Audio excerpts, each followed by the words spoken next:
I would love for people to have an answer to this question. I spend extravagantly on blank and I cut costs mercilessly on blank. And that really is the capstone of a lot of what we've talked about. You spend extravagantly on tipping or on clothes or on whatever it is. And to be able to write that down and be unapologetic about it, oh, you're really standing in who you are. And that's okay. Not everybody has to agree with it. And it also means you have to be honest about what you are willing to cut costs mercilessly on. You know, maybe I'm actually overspending on my house. Maybe I didn't know about the 28% rule, and maybe I didn't know about 2836 and all these different things that you can learn over time. But you have to be willing to also say, if I want to live my rich life, then what am I willing to say this is not part of my rich life? What are some of the things that you typically see with the people that you work with that are costs that they I can't even pronounce that word. They mercilessly cut? Yes. Well, I'll tell you what they overspend on. Tell me. Because it's always the same. Okay. The number one area that people overspend on is housing costs. And so in their fixed costs, that is the first, there's a reason it's first. Their housing costs, a good guideline is that your housing cost should roughly be 28% of your gross income. Now, I will tell you that that's really hard number, especially because housing has gotten so expensive. Yeah. Especially if you live in New York, LA, et cetera. So if people come and they go, well, hey, mine's like 31%. I go, okay, we can approximate. It's like adding a little more salt to your dish. Fine. But sometimes they look at it and it's 42%. Now I'm going to tell you what that means, because again, most of us do not have the full picture of our finances. We simply pay the bill that comes in. And they're wondering, why do we keep fighting about Target?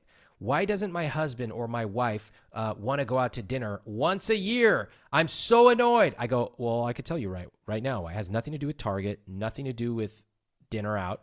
It's that your housing cost is 42% of gross. And because you're spending all your money up there, there's nothing left trickling down the waterfall. You can't save, you can't invest, you can't go out. And when they realize that, then suddenly they have the knowledge and they can go, okay, do we actually love this house? Do we need to live here? Fine, then what are we going to cut back on? Or do we actually need to live here? Could we downsize? Could we move? Do we have options? Could we rent out ADU in the back if we've got it, et cetera, et cetera? That's number one. Number two, overspending is cars. You get somebody, I get this all the time, and I always get mad at them, and then everyone gets mad at me because in America, we love trucks. So I have nothing against, well, that's not true. I have a lot of things against trucks, including safety and a variety of other things. But what I really have a problem with is somebody making $75,000 who buys an $80,000 truck because their buddy Chet at the dealer told them, oh, you can afford the monthly payment. And then they forget to factor in what I call TCO, total cost of ownership. That $80,000 truck actually cost you $120,000 once you factor in insurance, tax, gas, and on and on and on. They can't afford it. So I asked one guy, he comes on the show, they're struggling with money. He goes, it comes out way late. They're like, oh, we tried everything. We buy generic macaroni and cheese. I go, I don't care about macaroni. Tell me about your car. They go, we have this big, nice truck. I go, oh, okay, that's so interesting. By the way, why do you have a truck? And he looks at me like I'm crazy. He goes, to pull the trailer. I go, what? You can't afford any of this. So anyway, those are the two areas people overspend on. It's house and car. And if you can just avoid that, if you can just get your numbers in line and fit your fixed costs, the rest of your life will be so much easier. Wow. You have a truck, Mel? My husband drives a pickup truck, yeah. What kind? I think it's a Chevy. Well, I don't really mind because I know you can afford it. But let's assume you and your husband made like 1/10 of what you made now, and you had that Chevy. What do you think about that?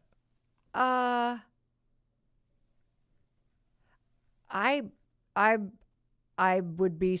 It costs $125,000. That's a lot of money. Well, this is another thing. And gas, but I also live in Vermont, and I would not be able to get up my driveway that's a quarter mile long during mud season if we didn't have a pickup truck. We literally have to shuttle people up and down this driveway. I drive a 9-year-old car that just shit the bed. And now I drove it in to get repaired and was told it needs to be towed out somewhere to be sold. So I am currently without a car. So this is very timely, but I'm not a big car person. Well, good. I like that you know that. See, now what I want to hear is that, and it could be car. I don't need a fancy house. I don't need fancy clothes. Fine. But I also want to know what you are into. And once people start to define those two things, that really helps create the dimensions of their rich life. Also, never buy anything expensive based on a monthly payment. That's a trick. People do this with their house, their car, and they forget all about the phantom costs that are not included in their monthly payment. While Ramit is a financial advisor, he's the host of a hit television show. He's a New York Times bestselling author, and he's helped millions of people change their thinking and mindset and psychology and relationship with money and launch businesses and get out of debt and create and build the life, the rich life of their dreams. I really want to make sure people leave with a paradigm shift. Yeah. What do most people, without realizing, have if they don't have a rich life already? Like if you think about the people that came on the Netflix show or any of the millions of students that come to your website every month, what is the current mindset that most people have? And then I want you to leave us with a definition of what is possible if you apply these tools and you listen to Ramit. The mindset that most of us have is what I would equate to being at work and getting one email after another and simply being an order taker. Okay, this person emailed me. Oh, I got to get back to that person. And that is life. And that is most people's lives forever when it comes to money. I got this bill. We got to get diapers. Uh-oh, the car broke down. Ooh, how are we going to respond to it? Yeah. It's just one arbitrary problem after another. And I don't wish for those problems to go away. Cars break down. Sometimes we go into debt. That's life. Instead, I want to give you a whole new way of looking at them, which is to say, agonizing over, some tiny thing at the grocery store is actually never going to go away, and it's never going to change your life. And you could spend the rest of your life worrying about it. And in my paradigm, that's a tragedy. What a tragedy to live a smaller life than you have to. What a tragedy to defer the rich life until some mythical day, which you don't even know when it's going to happen. And if I ask you, you apply an arbitrary number. No, we're not going to do that because you've listened to the two of us talking today. Instead, we're going to define it right now. What is our rich life?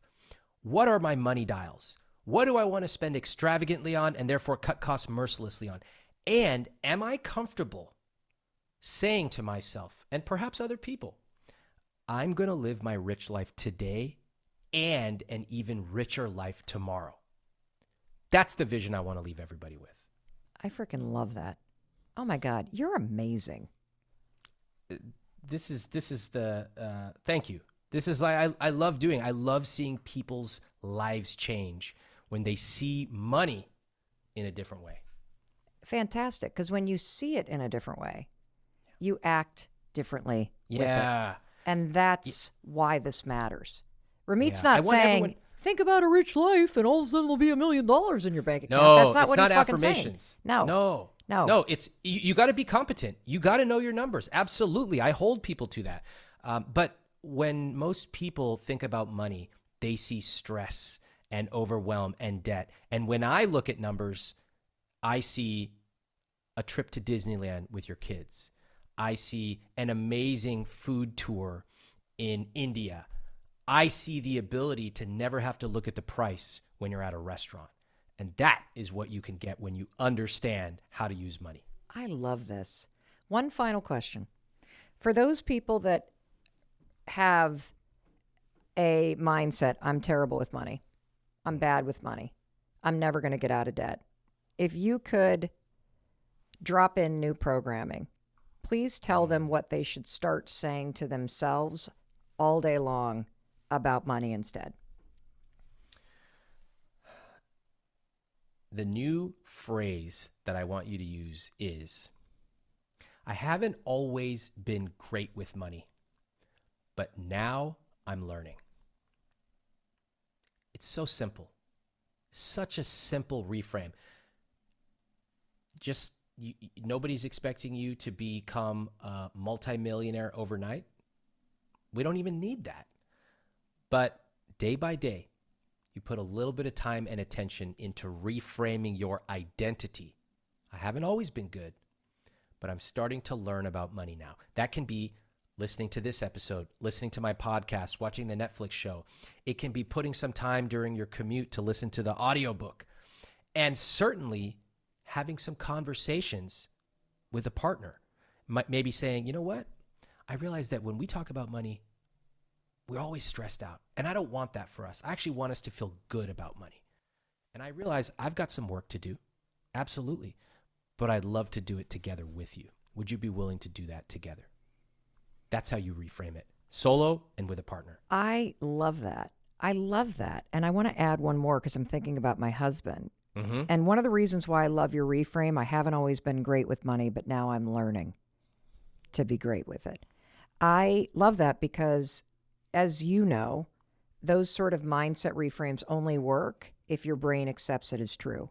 Yep. And by leading with the fact that you acknowledge the fact that you haven't always been great, it's not a make wrong, it's just stating a fact. It now opens the door for your brain to go, oh, yeah, but now you're learning to be great. Okay, I got that. And so I could say for those of you that are on the spectrum of always been stressed, but you have it, I haven't always been, free with my money, but I'm now starting to enjoy it. I used to be stressed about my money, but now I'm learning how to enjoy it. So good. I love that you add that positive emotion, because deep down, most of us don't need the fancy villa, but we do want to feel good day to day with our money. Yes. We want to know that if our kids ask us for something for school, we can get it. We want to know that if a friend comes into town and they say, hey, would you like to meet for lunch? Yeah, we can go. We don't even have to think about the numbers because we've already built in a margin of safety. We've built in some ability to take these spontaneous things that happen in life. That's a rich life. To not have to always be tight and restrictive, but to be fluid and accepting.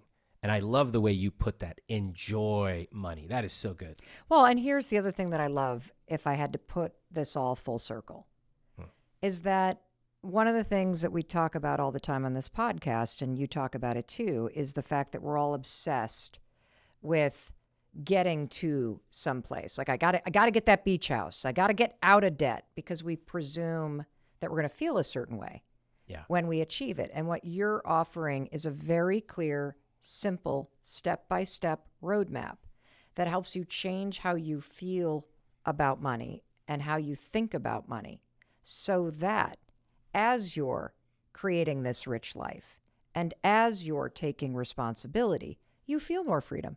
You feel happier. It starts today. It starts today. Yeah, exactly. And I never believe in living a life of, I'll start doing all these things when I retire. It's about the journey. And I want you to also get to where you want to go, but it's even sweeter when the journey has been intentional. Amazing. And that is what we really want to create, a rich life today and a richer life tomorrow. Amazing. Thank you so much. Congratulations on all your success and all the people whose lives you've made richer and more enjoyable. I am just on pins and needles. I have somebody on the show that I have admired from afar for a very long time.